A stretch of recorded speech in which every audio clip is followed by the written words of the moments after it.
나는 왜 맨날 듣기만 할까? 집에 돌아오는 길, 문득 이런 생각이 드신 적 없으신가요? 오늘도 2시간 동안 고개만 끄덕였습니다. 모임 내내 한 분이 말씀하셨고, 저는 네, 맞아요. 그러게요만 반복했습니다. 제 이야기도 하고 싶었습니다. 그런데 끼어들 틈이 없었습니다. 아니, 정확히 말하면 끼어들 용기가 없었습니다. 저기요, 잠깐만요.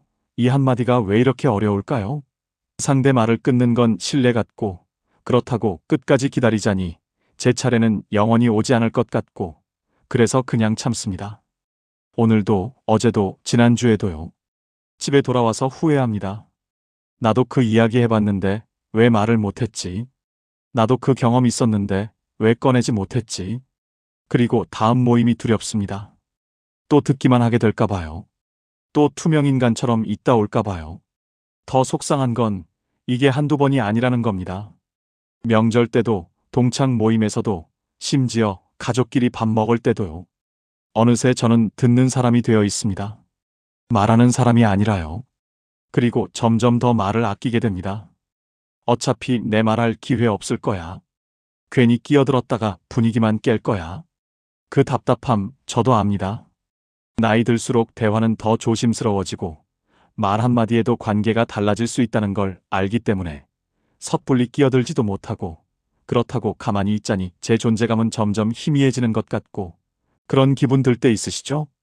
특히 나이가 들면서 더 그렇습니다. 젊을 때는 그래도 잠깐만요. 제 생각은요. 이렇게 말할 수 있었는데 이제는 그것도 조심스럽습니다. 괜히 나섰다가 분위기 깨는 사람 되는 것 같고, 말을 꺼냈다가 저 사람 왜 저래 하는 눈빛 받을까봐 두렵고, 그래서 그냥 참게 됩니다. 그런데 참다 보면 어떻게 될까요? 집에 돌아와서 혼자 생각합니다. 내가 왜 그때 아무 말도 못했지? 나도 할 말이 있었는데. 나도 그 주제에 대해 아는 게 있었는데. 왜 나는 맨날 듣기만 하지? 이런 생각이 꼬리를 물고 이어집니다. 그리고 다음 모임이 오면 또 똑같습니다. 이번엔 말해야지 다짐하지만 막상 그 자리에 가면 또 입을 다물게 됩니다. 악순환입니다. 그런데 말입니다. 우리가 알고 있던 대화의 규칙이 사실은 조금 잘못 배운 건지도 모릅니다. 상대 말을 끊지 않는 게 예의라고 배웠지만 그게 정말 좋은 대화의 전부일까요? 끝까지 듣는 게 배려라고 생각했지만 그러다 보면 정작 제 이야기는 언제 하나요? 여기 반전이 있습니다. 상대 말을 끊지 않으면서도 제 말을 할 수 있는 방법이 있습니다. 참기만 하는 게 아니라 자연스럽게 대화에 참여할 수 있는 기술이 있습니다. 신뢰가 되지도 않고 분위기를 깨지도 않으면서 조용히 제 자리를 만드는 방법 말입니다. 우리는 어릴 때부터 어른 말씀 끝까지 들어라, 끼어들지 마라, 참을성 있게 기다려라 이런 말을 들으며 자랐습니다. 그게 예의고 그게 교양이라고 배웠습니다. 틀린 말은 아닙니다. 하지만 그것만이 전부는 아닙니다. 겉으로 보면 평화로운 대화처럼 보입니다.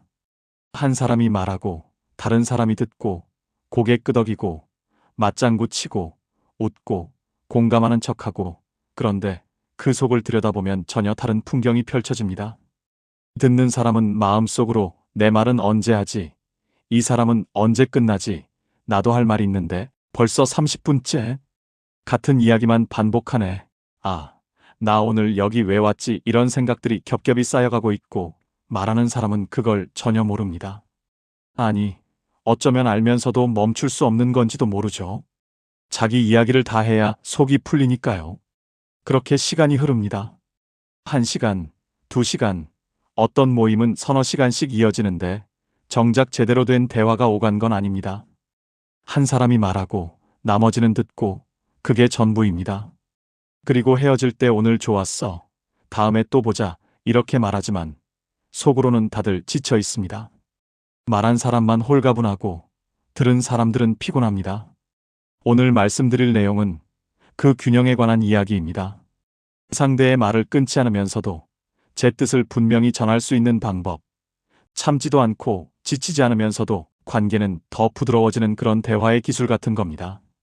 거창한 화술이 아니라 조용하지만 단단한 그런 말하기에 관한 이야기입니다. 어떻게 하면 상대방을 존중하면서도 나를 잃지 않을 수 있을까? 어떻게 하면 듣기만 하는 사람이 아니라 함께 이야기를 만드는 사람이 될 수 있을까? 그런 고민들에 대한 이야기입니다. 이건 기교가 아닙니다. 제 감정을 지키면서도 상대를 존중하는 방법입니다. 나이 들수록 더 필요한 그런 용기 같은 것이기도 하고요. 젊을 때는 몰랐습니다. 대화가 이렇게 어려운 줄, 사람과 사람 사이의 균형이 이렇게 섬세한 줄 말입니다. 나이가 들면서 알게 됩니다. 한마디가 관계를 만들기도 하고 한마디가 관계를 끊기도 한다는 거요.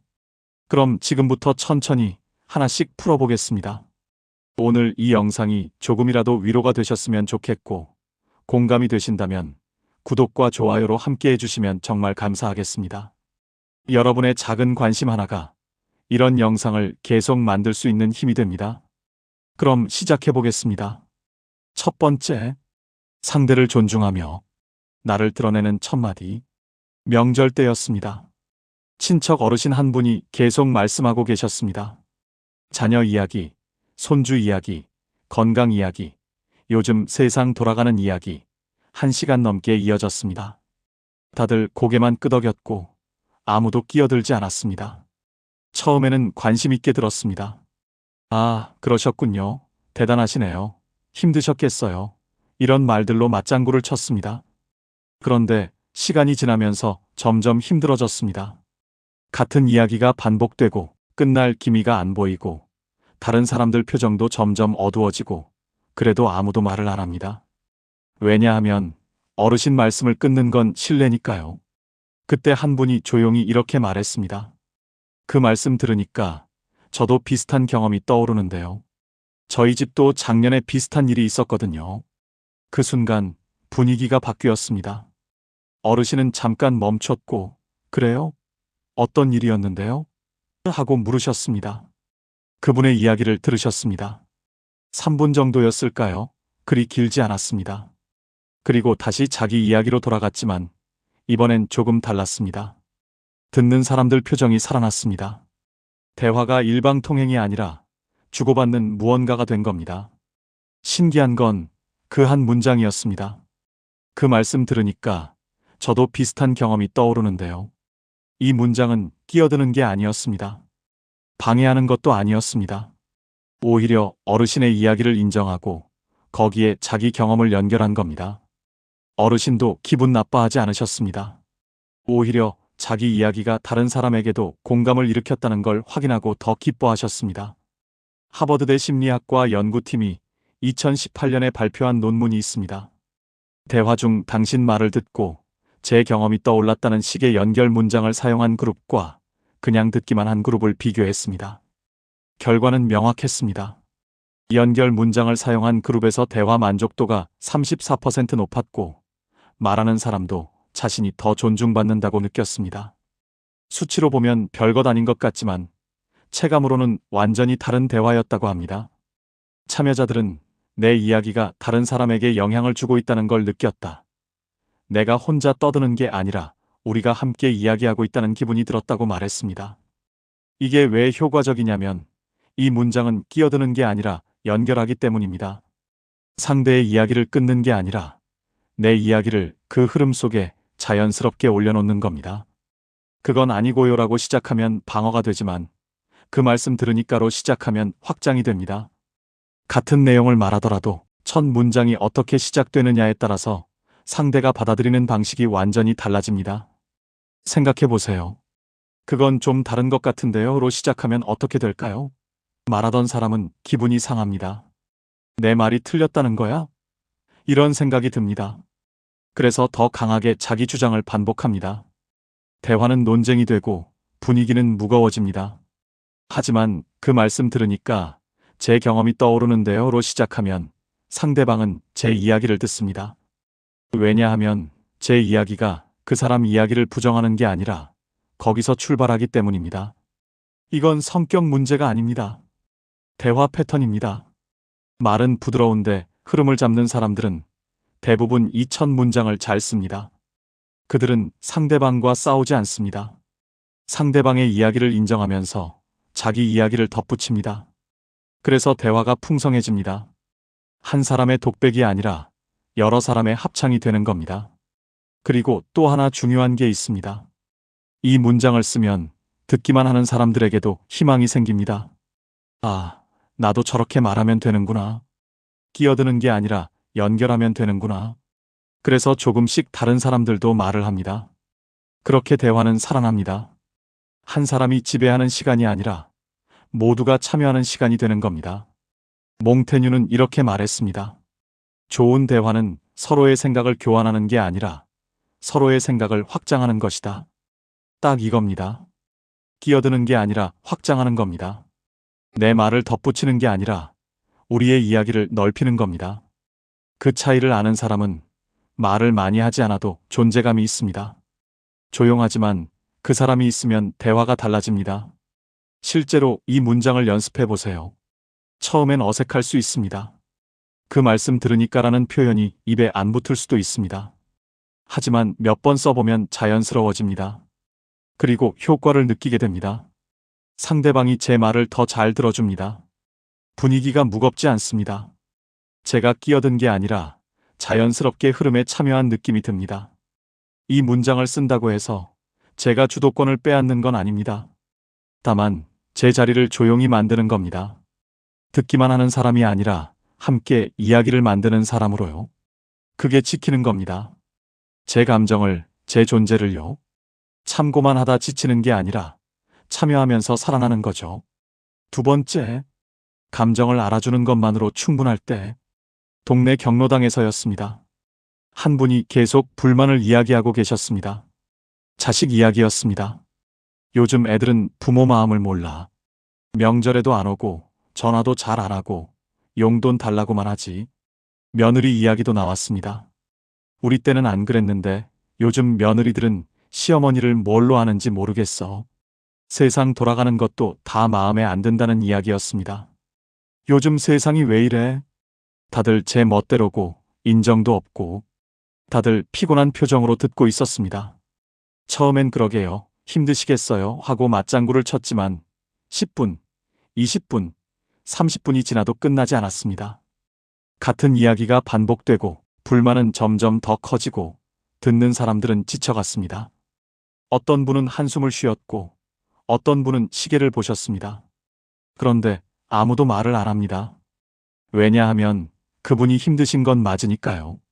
위로해줘야 할 것 같은데 어떻게 해야 할지 모르겠고 그래서 그냥 앉아 있는 겁니다. 그때 한 분이 이렇게 말했습니다. 그 마음 이해합니다. 저도 그런 적 있었거든요. 자식한테 섭섭할 때 정말 마음이 아프죠. 그 순간 불만을 쏟아내던 분이 잠깐 멈췄습니다. 표정이 바뀌었습니다. 누군가 자기 마음을 알아준다는 느낌을 받은 겁니다. 그리고 물었습니다. 그래요? 어떻게 하셨어요? 대화가 바뀌었습니다. 일방적인 토로가 서로 주고받는 이야기가 된 겁니다. 불만만 쏟아내던 분이 이제는 다른 사람 이야기를 듣고 계셨습니다.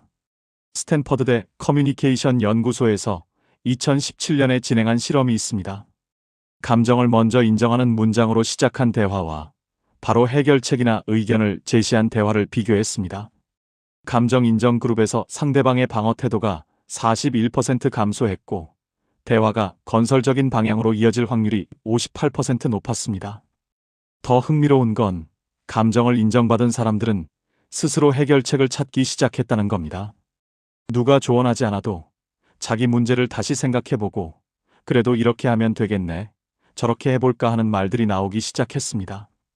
반면에 바로 해결책을 제시받은 그룹은 그게 안 돼서 그러는 거잖아. 그건 나도 아는데 안 되니까 힘든 거지, 이런 반응을 보였습니다. 사람들은 자기 감정이 인정받았다고 느낄 때 비로소 다른 사람의 말을 들을 준비가 됩니다. 이게 핵심입니다. 감정이 무시당하면 귀가 닫힙니다. 아무리 좋은 말도 안 들립니다. 넌 내 마음도 모르면서라는 생각이 머릿속을 채우고 있으면 그 어떤 조언도 소용없습니다. 이게 중요한 이유는 사람은 자기 감정이 무시당했다고 느끼면 귀를 닫기 때문입니다. 아무리 좋은 조언도, 아무리 합리적인 의견도 그 사람 마음속에서 넌 내 마음도 모르면서라는 문장이 떠오르는 순간 다 소용없어집니다. 그래서 첫 문장이 중요합니다. 그 마음 이해합니다 라는 한마디가 상대방의 마음 문을 여는 열쇠가 됩니다. 생각해 보세요. 누군가 힘든 이야기를 하는데 그건 별것 아니에요. 다들 그렇게 살아요. 너무 예민한 거 아니에요? 이렇게 말하면 어떻게 될까요? 말하던 사람은 입을 다뭅니다. 역시 아무도 날 이해 못해라고 생각합니다. 그리고 다음부터는 말을 안 합니다. 혼자 삭힙니다. 관계는 멀어집니다. 하지만 그 마음 이해합니다라고 하면 일단 숨통이 트입니다. 아, 이 사람은 내 편이구나. 내 마음을 알아주는구나. 그러면 마음이 열립니다. 그 다음에 하는 말들이 귀에 들어옵니다. 조언이든 다른 의견이든 그때는 받아들일 준비가 된 겁니다. 이건 동의하는 게 아닙니다. 그냥 그 사람의 감정이 존재한다는 걸 인정하는 겁니다. 당신이 그렇게 느끼는 게 이해됩니다 하는 거지. 당신 말이 다 맞습니다는 아닙니다. 감정을 인정하는 것과 의견에 동의하는 것은 다릅니다. 이 차이를 아는 사람은 상대방을 위로하면서도 자기 생각을 잃지 않습니다. 실제로 써보세요. 누군가 불만을 이야기할 때 그 마음 이해합니다라고 먼저 말해보세요. 그리고 잠깐 기다려보세요. 상대방이 조금 진정하는 게 느껴질 겁니다. 목소리 톤이 낮아지고 호흡이 느려지고 표정이 부드러워집니다. 그때가 진짜 대화를 시작할 시점입니다. 쇼펜하우어는 이렇게 말했습니다. 사람은 설득당하기 전에 먼저 이해받고 싶어 한다. 정확한 말입니다. 맞는 말보다 따뜻한 말이 먼저입니다. 논리보다 공감이 먼저입니다. 그걸 아는 사람은 말을 많이 하지 않아도 신뢰를 얻습니다. 사람들은 그 사람 앞에서 편안해집니다. 이 사람은 날 판단하지 않아. 내 마음을 알아줘. 그런 느낌을 받습니다. 이 문장을 쓴다고 해서 제가 상대방 의견에 동의하는 건 아닙니다. 다만 그 사람의 감정을 존중하는 겁니다. 그게 제 감정을 지키는 방법이기도 합니다. 무작정 참는 게 아니라 부드럽게 공간을 만드는 거죠. 상대방의 감정을 인정하면 제 감정도 표현할 수 있는 여지가 생깁니다. 서로를 존중하는 대화가 되는 겁니다. 세 번째, 100마디보다 강한 한 문장의 힘. 병원 대기실에서였습니다. 두 분이 이야기하고 계셨습니다. 한 분은 계속 자기 병 이야기를 하셨습니다. 무릎이 아파서 병원 왔는데 의사가 수술해야 한대. 그런데 수술하면 또 회복하는데 시간이 오래 걸린대. 나이 들면 회복이 느리다고. 그래서 고민이야. 수술할까 말까. 증상 이야기, 병원 이야기, 약 이야기 계속 이어졌습니다. 다른 분은 그냥 듣고 계셨습니다. 그러시구나. 힘드시겠어요. 걱정 많으시겠네요. 이런 말들로 맞장구를 쳤습니다. 그런데 20분쯤 지나니까 듣는 분도 지쳐 보였습니다. 표정이 점점 굳어지고 시계를 자꾸 보고 자리에서 일어날 타이밍을 재고 있는 것 같았습니다. 그러다가 듣던 분이 이렇게 말했습니다. 그 부분이 제일 힘드셨겠어요. 수술할까 말까 결정하는 게. 말하던 분이 잠깐 멈췄습니다. 눈빛이 달라졌습니다. 그리고 천천히 고개를 끄덕였습니다. 맞아요. 그게 제일 힘들었어요. 증상이 아파서 힘든 게 아니라 결정을 못 내려서 더 힘든 거예요. 그 뒤로 이야기는 깊어졌습니다. 더 이상 증상을 나열하지 않았습니다. 진짜 고민을 나누기 시작했습니다. 사실은 수술이 두렵기도 하고 혼자 사는데 수술하고 나면 누가 돌봐줄까 그것도 걱정이고 그래서 자꾸 미루게 돼요. 진짜 마음이 나온 겁니다. 겉으로 드러난 증상이 아니라 속에 숨겨진 두려움이 나온 거죠. UCLA 심리학과에서 2019년에 발표한 연구가 있습니다. 대화 중 상대방의 감정 중심부를 정확히 짚어주는 문장을 사용한 경우 대화 깊이가 평균 47% 증가했고 상대방이 자신의 진짜 감정을 표현할 확률이 62% 높아졌습니다. 사람들은 자기 이야기를 들어주는 것보다 자기 감정을 알아주는 것에 더 큰 위로를 받습니다. 연구진은 감정의 핵심을 짚어주는 한 문장이 30분의 맞장구보다 더 효과적일 수 있다고 말했습니다. 이게 효과적인 이유는 이 문장이 상대방에게 나는 당신 이야기를 진짜로 듣고 있다는 신호를 보내기 때문입니다. 그냥 고개 끄덕이는 건 듣는 척일 수도 있습니다. 네 하면서 속으로는 다른 생각을 할 수도 있습니다. 하지만 상대방의 감정 핵심을 짚어주는 건 정말로 들었다는 증거입니다. 아, 이 사람은 내 말을 진짜로 듣고 있구나. 내 마음을 읽고 있구나. 그런 느낌을 받습니다. 그래서 말하는 사람은 안심합니다. 이 사람한테는 진심을 말해도 되겠다는 생각이 듭니다. 겉으로 드러난 이야기만 하는 게 아니라 속에 있던 진짜 마음을 꺼내놓게 됩니다. 이건 기술이 아니라 진심을 보여주는 방법입니다. 말은 짧지만 그 안에 담긴 마음은 깊습니다. 생각해 보세요. 누군가 이야기할 때 우리는 대부분 겉으로 드러난 내용에만 반응합니다. 무릎이 아프다고 하면 병원 잘 다니세요. 약 잘 드세요. 이렇게 말합니다. 틀린 말은 아닙니다. 하지만 그 사람이 진짜 원하는 건 그런 조언이 아닐 수도 있습니다. 진짜 힘든 건 통증이 아니라 그 통증 때문에 생기는 불안일 수도 있고 외로움일 수도 있고 두려움일 수도 있습니다. 그 부분이 제일 힘드셨겠어요 라는 문장은 바로 그 지점을 짚어줍니다. 겉이 아니라 속을 봐줍니다.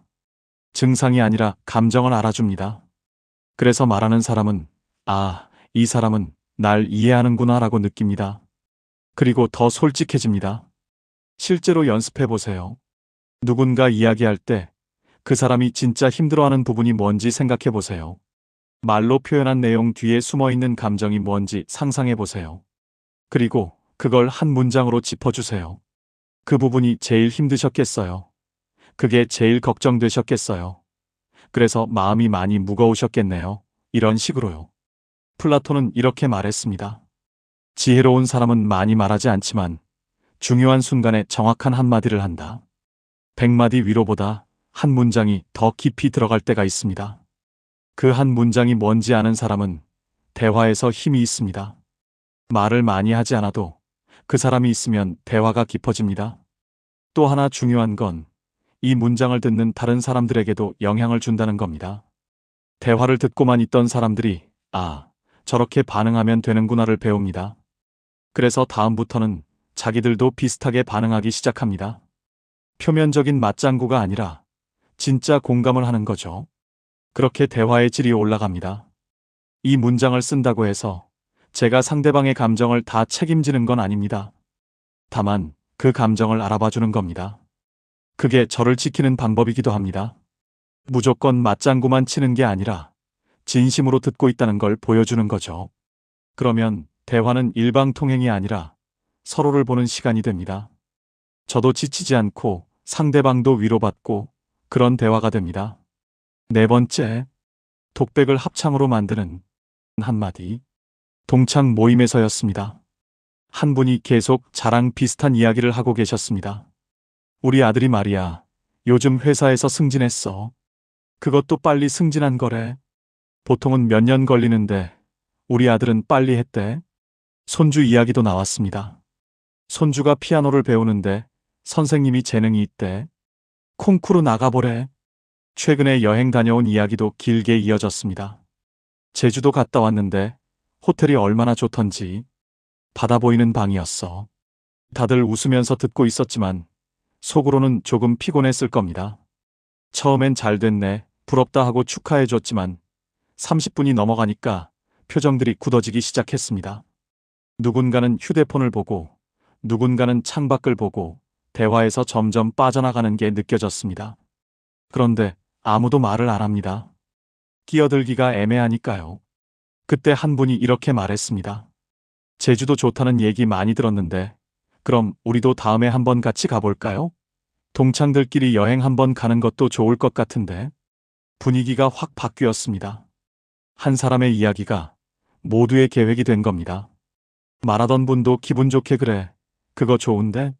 같이 가면 더 재밌겠다라고 하셨고 다른 분들도 어디가 좋을까, 몇 월에 갈까 하면서 이야기에 참여하기 시작했습니다.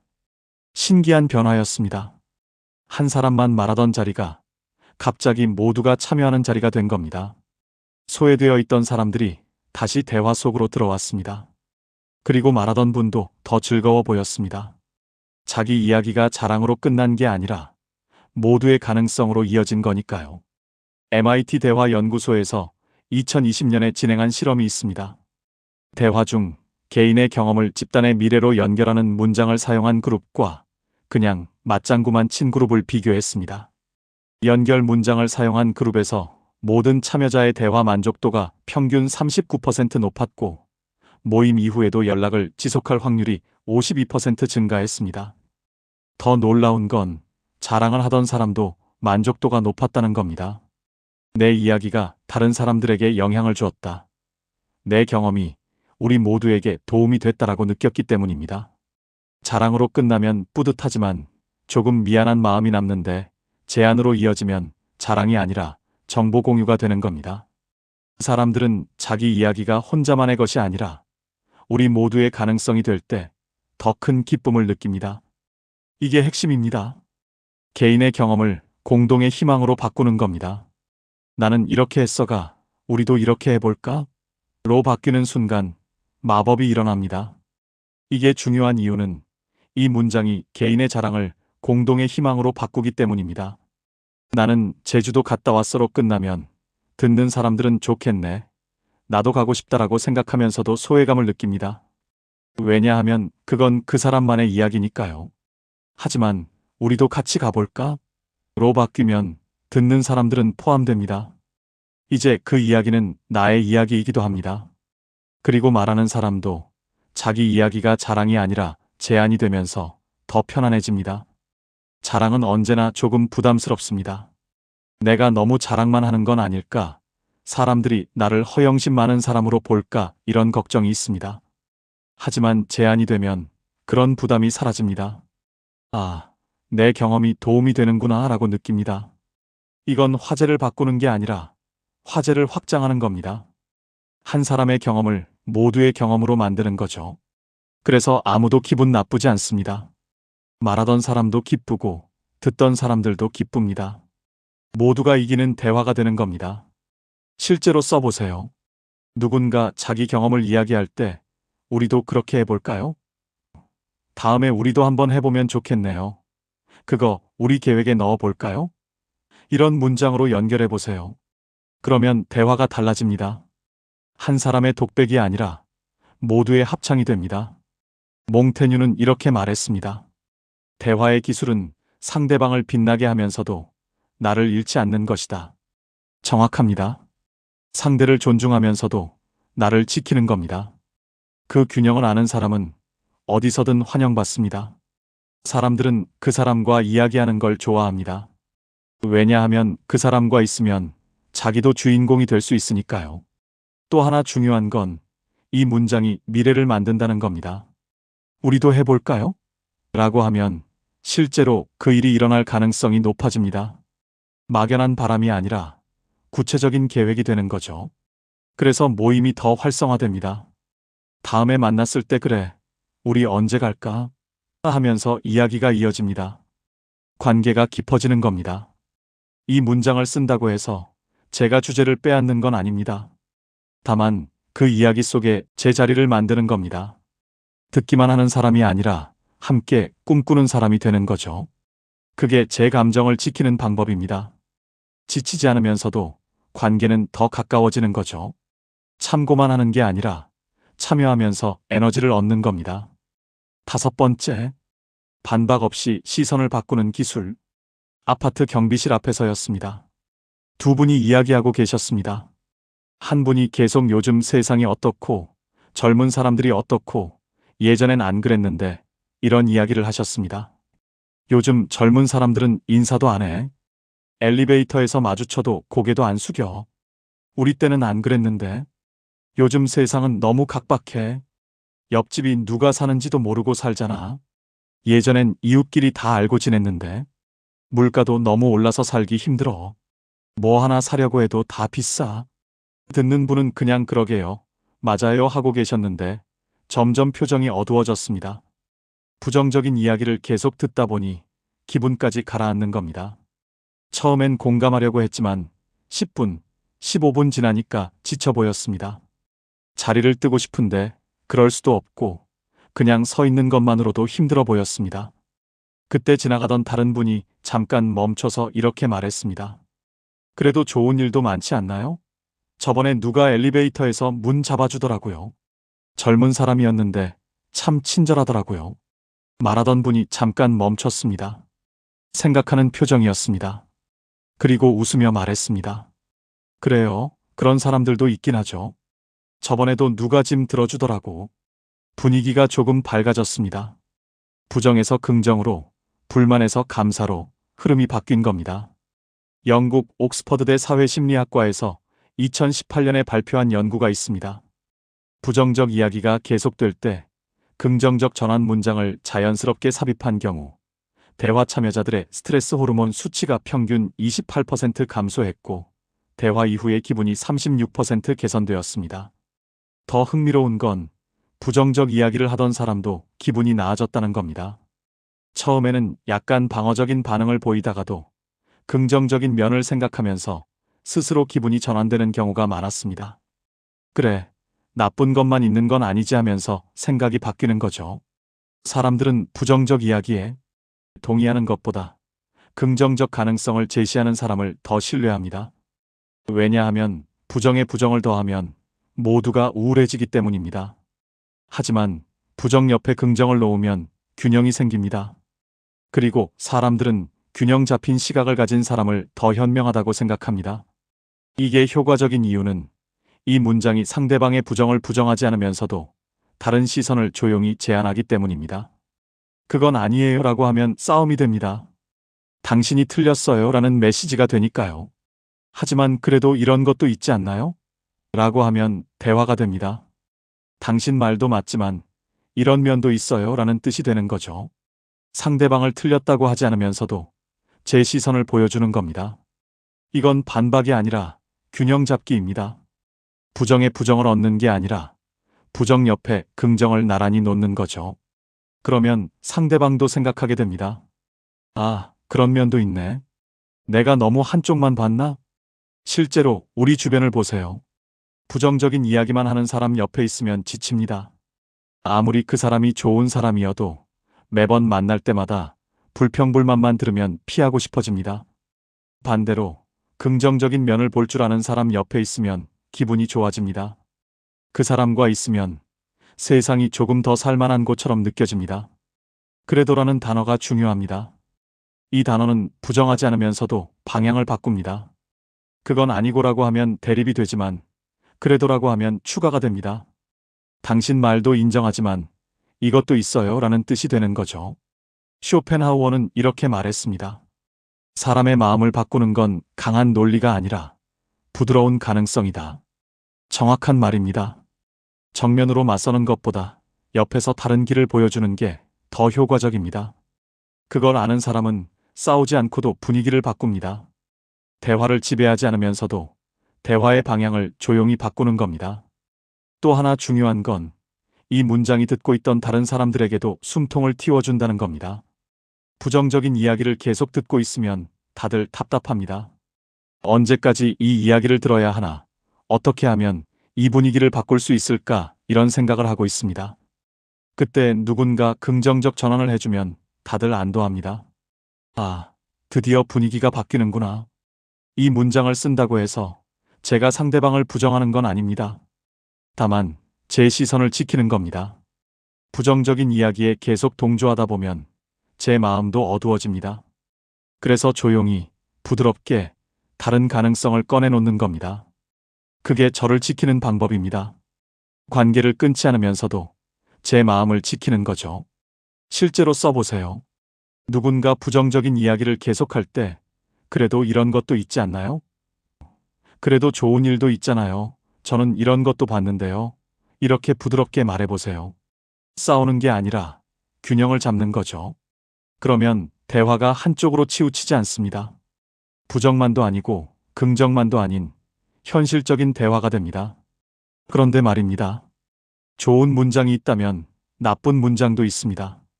아니, 정확히 말하면 조심해야 할 문장들이 있습니다. 아무리 좋은 의도로 던진 말이라도 상대방 마음에 상처로 남는 말들이요. 우리가 무심코 별 생각 없이 때로는 오히려 도움을 주려는 마음으로 했던 말들이 돌이켜보면 대화의 문을 닫아버린 경우가 있습니다. 더 무서운 건 이런 말들은 본인도 모르게 나온다는 겁니다. 나는 좋은 뜻으로 한 말인데, 도와주려고 한 말인데 하면서도 상대방은 그 말을 듣고 입을 다물어 버립니다. 관계가 조금씩 멀어집니다. 그리고 우리는 그 이유를 모릅니다. 요즘 저 사람이 왜 말이 없지? 요즘 저 사람이 왜 연락이 뜸하지? 이렇게 생각하지만 원인은 우리가 했던 그 한마디였을 수도 있습니다. 지금부터는 조금 불편할 수도 있는 이야기입니다. 혹시 내가 이런 말을 하고 있지는 않았는지 뒤돌아보는 시간이 될 겁니다. 하지만 알아야 고칠 수 있고 고치면 관계가 달라집니다. 불편한 마음을 감수하고 끝까지 들어주시면 좋겠습니다. 첫 번째, 위로가 아닌 평가가 되는 순간. 가족 식사 자리였습니다. 자녀가 요즘 직장 이야기를 하고 있었습니다. 요즘 회사에서 일이 좀 많아서 힘들어요. 프로젝트가 겹쳐서 밤늦게까지 일하는 날이 많고 주말에도 출근할 때가 있어요. 힘든 일도 있고 고민도 있고 그런 이야기를 조심스럽게 꺼내고 있었습니다. 어쩌면 위로받고 싶어서, 어쩌면 그냥 들어주는 사람이 필요해서 그렇게 말하고 있었을 겁니다. 그때 한 어르신이 이렇게 말했습니다. 그래서 너는 뭘 잘한 게 있어? 남들도 다 힘들게 사는데 너만 힘든 줄 아니? 요즘 젊은 사람들은 참을성이 없어. 순간 자녀의 표정이 굳었습니다. 말하려던 이야기가 목구멍에서 멈췄습니다. 그 뒤로는 네, 그냥 그렇습니다 하고 말을 아꼈습니다. 식사는 계속되었지만 대화는 끝났습니다. 자녀는 더 이상 자기 이야기를 하지 않았습니다. 식사가 끝나고 자녀는 빨리 자리를 떴습니다. 어르신은 요즘 애들은 왜 그리 말이 없어라고 하셨지만 정작 말을 못하게 만든 건 본인이었습니다. 자녀는 집에 돌아가서 생각했을 겁니다. 다음에는 말 안 해야지. 말해봤자 이해 못해. 어차피 내 탓만 하실 거야. 컬럼비아대 심리학과에서 2016년에 진행한 연구가 있습니다. 대화 초반에 평가나 비판이 담긴 질문을 받은 그룹과 그렇지 않은 그룹을 비교했습니다. 비판적 질문을 받은 그룹에서 방어 태도가 73% 증가했고 이후 대화에서 자기 생각을 솔직히 표현할 확률이 61% 감소했습니다. 더 심각한 건 이 효과가 오래 간다는 겁니다. 한번 비판적 질문을 받은 사람은 그 다음에도 그 사람 앞에서 말을 조심하게 됩니다. 또 뭐라고 하실까봐, 또 내 탓만 하실까봐 이런 생각 때문에 입을 다뭅니다. 관계가 점점 멀어지는 겁니다. 사람들은 평가받는다고 느끼는 순간 마음의 문을 닫습니다. 그리고 그 문은 쉽게 다시 열리지 않습니다. 한번 닫힌 마음은 다시 열기가 정말 어렵습니다. 신뢰가 무너지는 건 한순간이지만 다시 쌓는 데는 오랜 시간이 걸립니다. 이게 문제인 이유는 이 질문이 묻는 것처럼 보이지만 사실은 차단하기 때문입니다. 너는 뭘 잘했어? 라는 질문은 겉으로는 질문이지만 속으로는 판단입니다. 내가 한 건 별거 없다는 메시지가 숨어 있습니다. 너는 노력이 부족해. 너는 문제가 있어. 너는 자격이 없어. 이런 뜻이 담겨 있습니다. 그래서 듣는 사람은 자기를 방어하게 됩니다. 말하려던 이야기를 집어넣고 어차피 말해봤자라는 생각을 하게 됩니다. 더 이상 솔직해지지 못합니다. 겉으로만 대답하고 속마음은 감춥니다. 이건 공격이 아닙니다. 하지만 더 나쁩니다. 공격은 피할 수 있지만 차단은 돌아갈 길이 없습니다. 생각해 보세요. 누군가 힘든 이야기를 하는데 그래서 너는 뭘 잘했어? 라고 물으면 그 사람은 어떤 기분일까요? 내가 힘들다고 하는데 내 잘못을 찾으려고 하네. 내가 위로받고 싶은데 평가를 받고 있네. 이런 생각이 듭니다. 그리고 입을 다뭅니다. 이런 질문을 하는 사람들은 대부분 나쁜 의도가 없습니다. 오히려 좋은 의도입니다. 내가 뭘 잘못했는지 알면 다음에는 더 잘할 수 있잖아. 문제를 해결하려면 원인을 찾아야지. 이런 생각으로 묻는 겁니다. 하지만 결과는 정반대입니다. 도움이 되는 게 아니라 상처가 됩니다. 왜냐하면 힘들어하는 사람에게 지금 필요한 건 평가가 아니라 위로이기 때문입니다. 분석이 아니라 공감이기 때문입니다. 내가 뭘 잘못했는지 찾는 게 아니라 내가 힘들구나를 알아주는 게 먼저입니다. 그 다음에 한참 뒤에 그 사람이 준비가 됐을 때 그때 조심스럽게 혹시 이렇게 해보면 어떨까? 를 제안할 수 있습니다. 플라톤은 이렇게 말했습니다. 질문은 문을 여는 열쇠가 될 수도, 문을 잠그는 자물쇠가 될 수도 있다. 정확한 말입니다. 같은 질문이라도 평가가 담기면 자물쇠가 됩니다. 호기심이 담기면 열쇠가 됩니다. 그 차이를 아는 사람은 상대방의 마음을 닫지 않습니다. 너는 뭘 잘했어? 대신 많이 힘들었겠다라고 말하면 어떻게 될까요? 요즘 일이 많다며? 어떤 일을 하고 있는데? 라고 물으면 어떻게 될까요? 평가가 아니라 관심입니다. 판단이 아니라 궁금증입니다. 그러면 상대방은 마음을 엽니다. 더 많은 이야기를 합니다. 그리고 스스로 답을 찾기 시작합니다. 실제로 가족들이나 가까운 사람들과 대화할 때 이 질문을 조심해야 합니다. 너는 뭘 잘했어? 그래서 내 잘못은 뭐야? 너도 문제 있는 거 아니야? 이런 질문들은 아무리 좋은 의도라도 상처가 됩니다. 특히 나이 드신 분들이 젊은 사람들한테 이렇게 말하면 세대 차이는 더 벌어집니다. 이 질문을 하지 않는다고 해서 제가 무조건 동의하는 건 아닙니다. 다만 상대방이 말할 수 있는 공간을 지켜주는 겁니다. 평가는 나중에 해도 됩니다. 일단 들어주는 게 먼저입니다. 그게 관계를 지키는 방법입니다. 제 의견을 포기하는 게 아니라 표현 방식을 바꾸는 거죠. 그리고 이런 질문을 안 하면 오히려 제가 편해집니다. 평가하고 판단하고 가르치려고 하면 저도 힘듭니다. 책임감을 느끼게 되고 내가 뭔가 해줘야 해라는 부담을 갖게 됩니다. 하지만 그냥 들어주기만 하면 저도 편하고 상대방도 편합니다. 해방감입니다. 두 번째, 상대 이야기를 덮어버리는 순간. 동네 슈퍼 앞에서였습니다.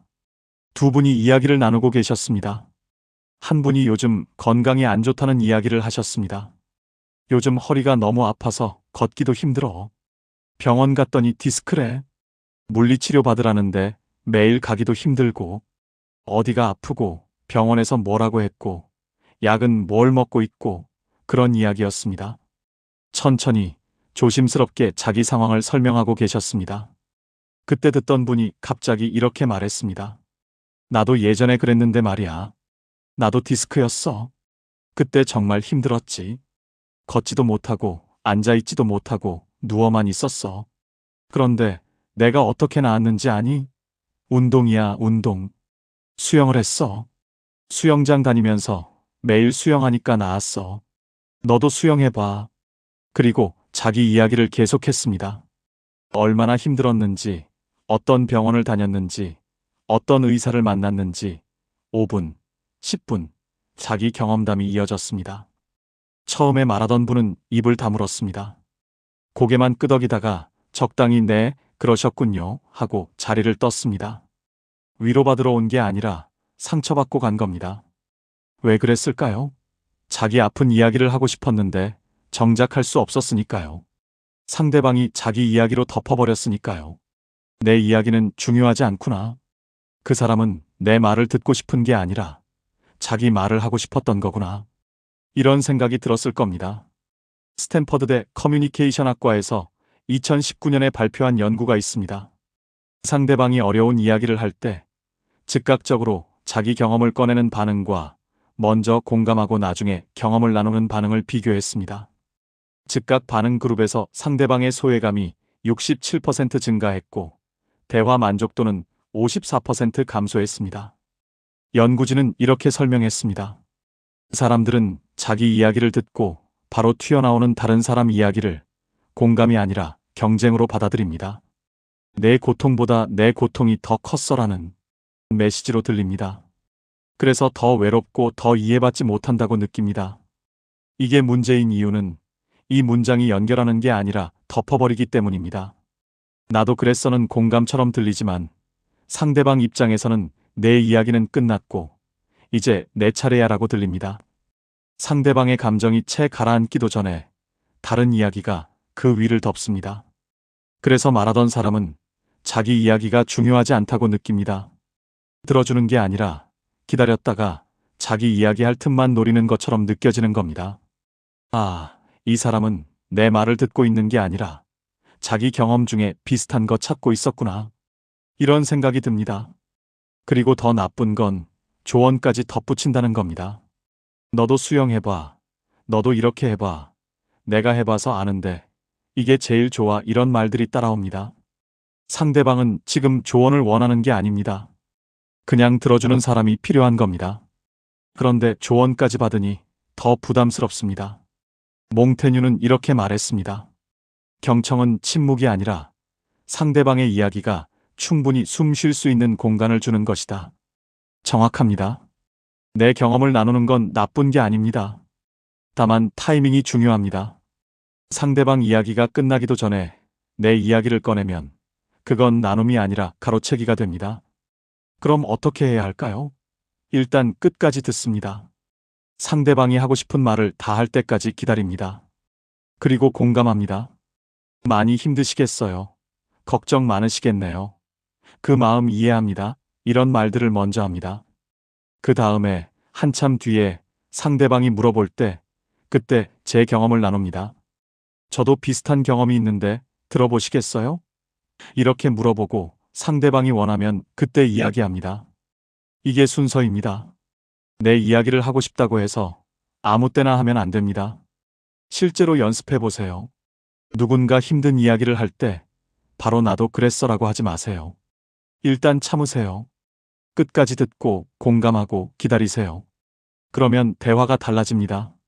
상대방은 제대로 들어줬다고 느끼고 저는 성급하지 않은 사람이 됩니다.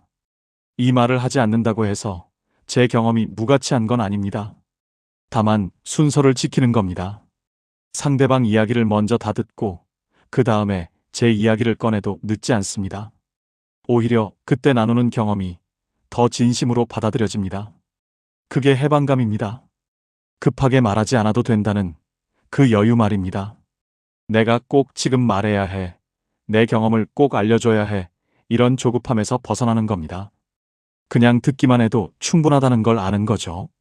세 번째, 위로의 탈을 쓴 차단의 기술. 지인과 전화 통화를 하고 있었습니다. 상대방이 요즘 고민이 있다는 이야기를 꺼냈습니다. 요즘 며느리 때문에 마음이 안 좋아. 뭐라고 하기도 그렇고 안 하자니 속상하고 자녀 문제인지 건강 문제인지 정확히 말하기도 전에 이쪽에서 이렇게 말했습니다. 그거 원래 다 그런 거예요. 걱정 마세요. 시간 지나면 나아져요. 상대방은 잠깐 침묵했습니다. 뭔가 더 말하려다가 멈춘 것 같았습니다. 그리고 아, 네. 그럴 수도 있겠네요 하고 대화를 끝냈습니다. 그럼 나중에 또 연락할게요 하고 전화를 끊었습니다. 위로하려고 한 말이었지만 상대방은 위로받지 못했습니다.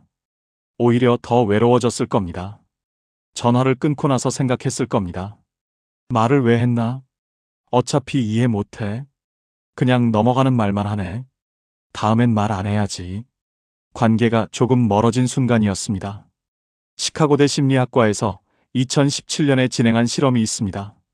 고민을 털어놓는 사람에게 즉각적인 일반화된 위로를 건넨 그룹과 구체적인 질문이나 공감을 먼저 한 그룹을 비교했습니다.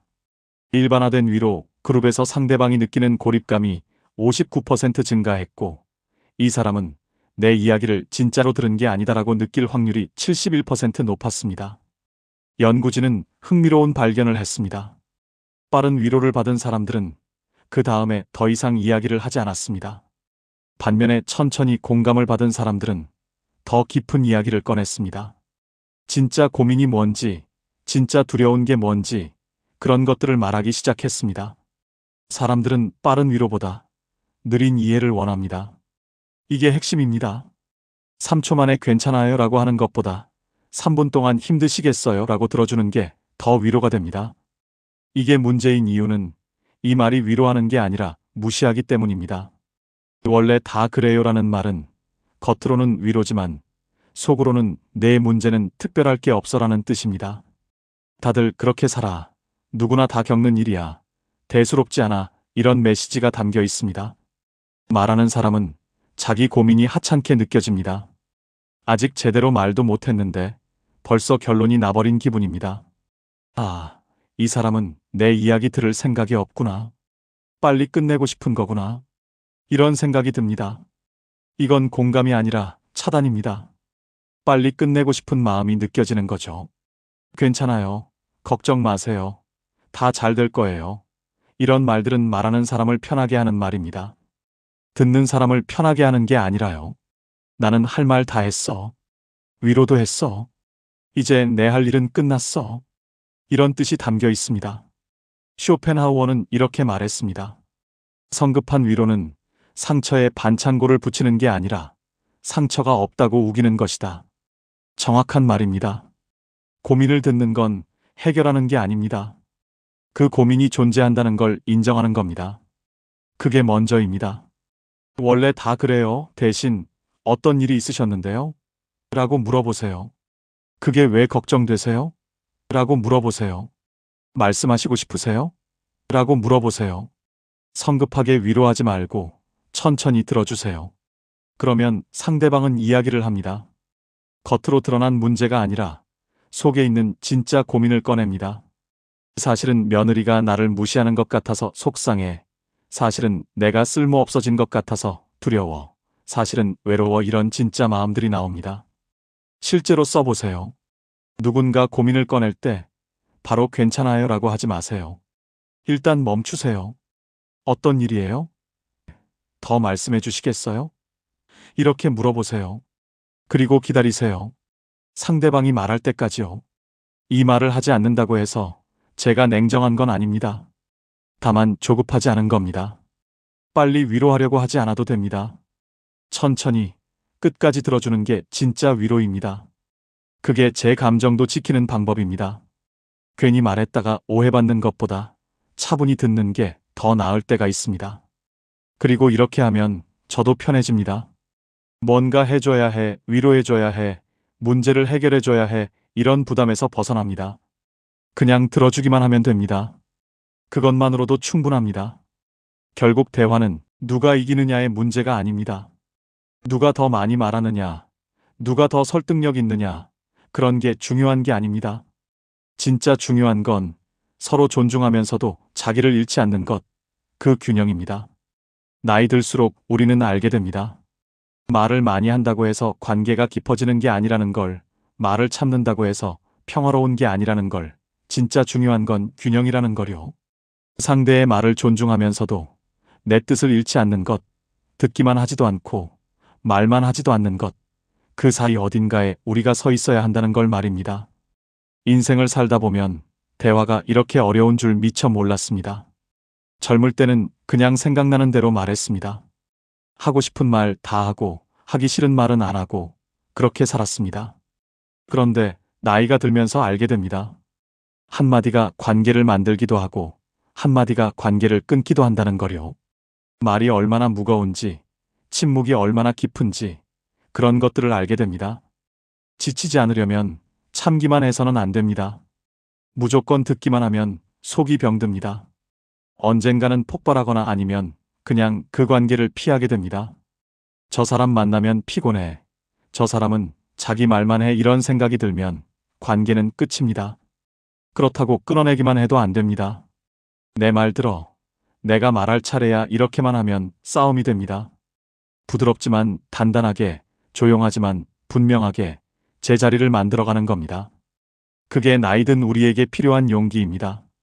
화려한 말솜씨가 아니라 조용한 존재감이요. 큰 소리를 내지 않아도 제 목소리를 낼 수 있는 것, 상대를 밀어내지 않으면서도 제 자리를 지킬 수 있는 것, 그런 균형 말입니다. 오늘 이야기가 조금이라도 도움이 되셨기를 바랍니다. 혼자가 아니라는 것, 이런 고민을 하는 게 당연하다는 것, 그리고 조금씩 나아질 수 있다는 것, 그걸 느끼셨으면 좋겠습니다. 완벽한 대화는 없습니다. 세상에 완벽한 관계도 없습니다. 다만 조금 더 나은 대화는 있습니다. 오늘보다 내일이, 어제보다 오늘이 조금씩 더 편안해지는 그런 대화 말입니다. 대화는 기술이 아니라 마음입니다. 완벽하지 않아도 괜찮습니다. 서툴러도 괜찮습니다. 다만 진심이면 됩니다. 상대를 존중하는 마음, 나를 지키는 마음, 그 둘이 함께 있으면 우리의 대화는 조금씩 더 따뜻해질 수 있습니다. 조금씩, 천천히, 우리만의 속도로 나아가면 됩니다. 나이가 들면서 잃는 것도 많지만 얻는 것도 있습니다. 경험도 생기고, 지혜도 생기고, 사람을 보는 눈도 생깁니다. 그리고 무엇보다 무리하지 않아도 된다는 걸 알게 됩니다. 모든 사람에게 좋은 사람이 되려고 하지 않아도 됩니다. 모든 대화를 완벽하게 이끌려고 하지 않아도 됩니다. 그냥 제 자리에서, 제 속도로, 제 목소리로 그렇게 살아가면 됩니다. 오늘 이 영상을 보며 여러분은 어떤 생각이 드셨나요? 여러분의 경험과 생각을 댓글로 나눠주세요. 여러분의 이야기가 누군가에게 큰 위로와 깨달음이 될 것입니다. 그리고 오늘 영상이 도움이 되셨다면 소중한 분들께도 공유해 주시고 구독과 좋아요로 마음을 나눠주세요. 여러분의 일상에 실제로 도움이 되는 이야기들을 계속 받아보실 수 있습니다. 삶에 작은 도움이 되는 이야기로 다시 찾아오겠습니다. 끝까지 함께 해주신 모든 분들께 진심으로 감사드립니다.